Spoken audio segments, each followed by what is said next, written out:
আমরা ইতোমধ্যেই জানলাম তড়িৎ বিশ্লেষণ কোষ কি।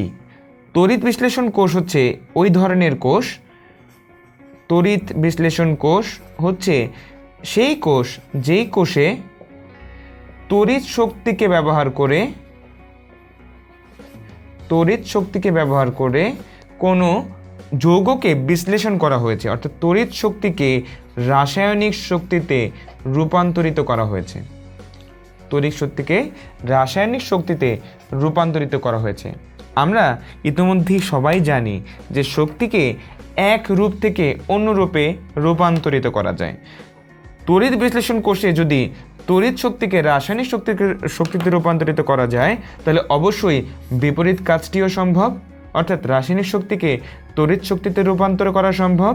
যদি রাসায়নিক শক্তিকে তড়িৎ শক্তিকে রূপান্তর করা যায়, যেই কোষের মাধ্যমে এই কাজটি করা হবে সেটি হচ্ছে তড়িৎ রাসায়নিক কোষ।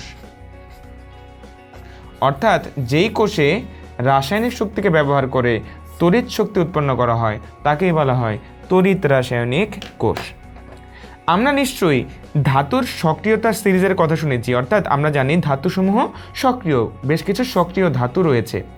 দেখা যায় এই ধাতুর সক্রিয়তা যদি আমরা একটু দেখি তাহলে আমরা দেখব এরকম: পটাশিয়ামের সক্রিয়তা সবচেয়ে বেশি, এরপর সোডিয়ামের, তারপর calcium, magnesium, aluminium, zinc, iron, lead, hydrogen, copper, এরকমভাবে আমরা তাদের একটি সক্রিয়তা সিরিজ দেখতে পাই। এর মধ্যে সবচেয়ে বেশি শক্তি হচ্ছে পটাশিয়ামের এবং এর মধ্যে সবচেয়ে কম শক্তি হচ্ছে কপারের। অর্থাৎ আমরা দেখতে পাই যে কোনো দুইটি ধাতুর শক্তি আসলে একই না। তাহলে একটু চিন্তা করে আমরা যদি এমন করতে পারি যে দুইটি আলাদা পাত্রে দুইটি আলাদা ধাতুর দ্রবণ আছে, একটিতে ক্যালসিয়ামের দ্রবণ, আরেকটিতে জিঙ্কের দ্রবণ, এবং তাদেরকে সামহাও যদি আমরা কানেক্ট করতে পারি তাহলে দেখা যাবে এই দুইজনের শক্তি আলাদা। তাদের মধ্যে যদি কোনো রাসায়নিক বিক্রিয়া হয় তাহলে দেখা যাবে এর শক্তি বেশি, এর শক্তি কম, অর্থাৎ তাদের শক্তির একটি পার্থক্য রয়েছে।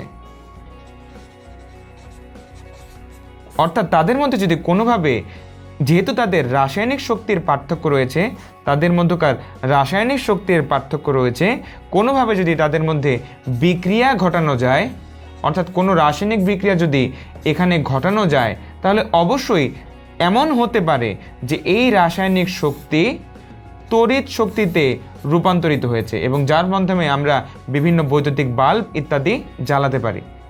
এই কাজটি করার জন্য আমাদেরকে ব্যবহার করতে হবে তড়িৎ রাসায়নিক কোষ।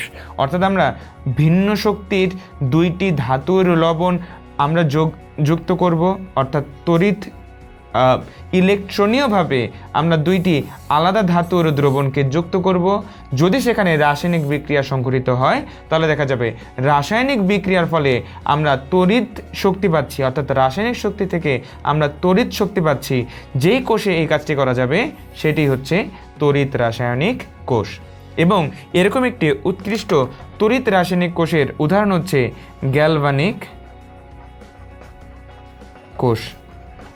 আমরা পরবর্তীতে এই গ্যালভানিক কোষ দেখারই চেষ্টা করব। সুতরাং এক কথায়, যেই কোষেই রাসায়নিক শক্তি ব্যবহার করে তড়িৎ শক্তি উৎপন্ন করা হয় তাকেই বলা হয় তড়িৎ রাসায়নিক কোষ।